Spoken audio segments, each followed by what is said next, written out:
السلام عليكم ورحمة الله وبركاته. ازيك يا اخواتي؟ عاملين ايه؟ يا رب تكونوا بخير.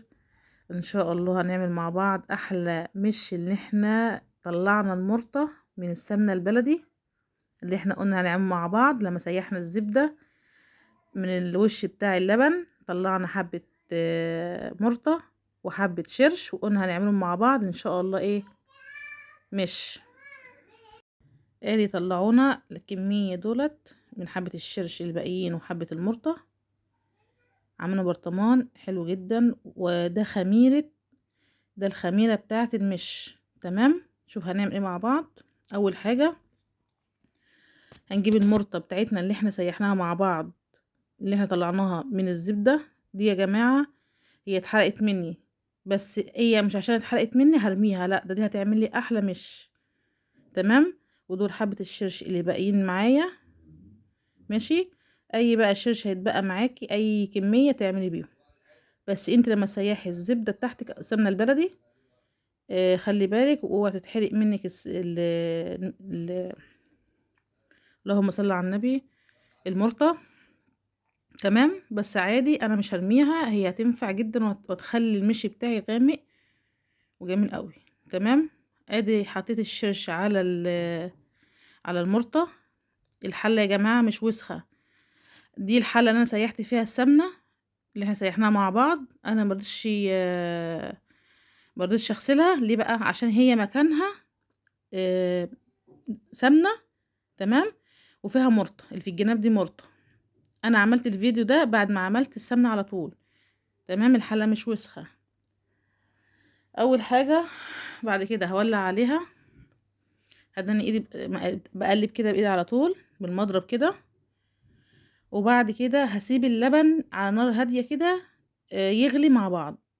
يعني اللبن مع المرطة هيغلوا. تمام. هيغلوا معايا حوالي 10 دقايق، مش هنكتر عن 10 دقايق كده. تمام. ودانك تقلبي كده لحد ما يدي غلوتين كده. وبعد كده تسيبيه بقى يبرد خالص. تمام. ادي غلي معانا 10 دقايق اهو. تمام. بعد كده نطفي ايه عليه. بعد ما نطفي عليه بقى ان شاء الله، انا هسيبه 10 دقايق كده. بعد ما نطفي عليه هنعمل ايه بقى؟ هنسيبيه يبرد تماما، يبرد خالص. بعد كده هنشتغل فيه. عفوا. بعد كده اديت برد معانا. سيبيه من بالليل بقى ساعتين 3 يبرد براحته. وبعدين ايه هنكمل مع بعض. 4 معالق معانا، 4 معالق ملح، معلقة بابريكا، معلقة شطة. تمام. الملح هنا يحافظ لي على المش، والشطة برضو عشان ما يتدوتش مننا، والبابريكا عشان يعمل لون معايا احمر ويدي لون الغامق كده بتاع المش. تمام. اوعي ترمي الشرش بتاع اللبن. تمام.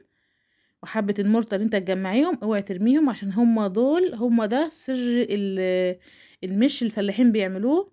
هي دي الخميرة. تمام.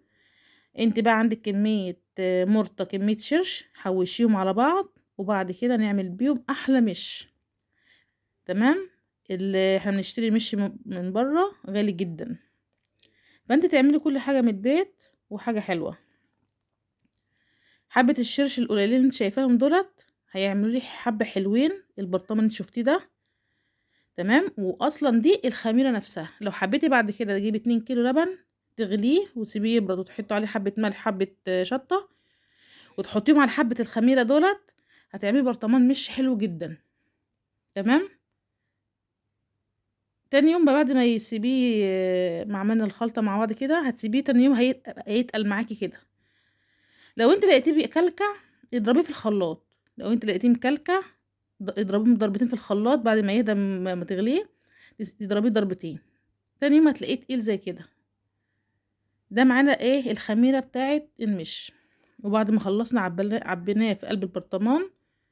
دي حبة الشرش اللي كانوا معانا الصغيرين وحبة المرطة عملوا لي برطمان يعني نصه كده جميل جدا. تمام. ان شاء الله هتعجبك الوصفة. لو عجبك المش بتاعي تقومي كده تشجعي كده تعمليه. لو عندك مرطة عندك شرش لو ما عندكيش يبقى اعملي حبة وخوشيهم على بعض كده، يعني حوشيهم وبعدين ايه وتعملي احلى مش في البيت. لو عجبك المش اهم حاجة يا بتاعي ما حبيبتي تنسوش تعملي اشتراك في القناة وتفعلي الجرس عشان يوصلك كل جديد. مع الف سلامة.